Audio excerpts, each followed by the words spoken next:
Hello students, welcome to my channel. In this video, I will talk about 12th Physics First Revision Exam Question Paper. இந்த video உங்களுக்கு ரொம்பவே யூஸ்ஃபுல்லாக இருக்கும். மறக்காம இந்த சேனலை சப்ஸ்கிரைப் பண்ணுங்கள், லைக் பண்ணுங்கள், ஷேர் பண்ணுங்கள், ஃபாலோ பண்ணுங்கள், சப்போர்ட் பண்ணுங்கள். எக்ஸாமுக்கு தேவையான எல்லா இம்பார்ட்டன்ட் வீடியோ இந்த சேனல் அப்டேட் பண்ணுறோம், பார்த்து யூஸ் பண்ணிக்கோங்க.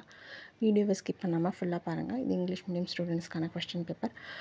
கொஸ்டின் பேப்பரில் இருக்க எல்லா கொஸ்டின்ஸையும் தெரியுதான்னு சொல்லிட்டு செக் பண்ணிக்கோங்க. தெரியாத கொஸ்டினை படித்து ப்ரிப்பேர் பண்ணி வச்சுக்கோங்க. உங்களுக்கு ரொம்ப ஹெல்ப்ஃபுல்லாக இருக்கும். தேங்க்யூ.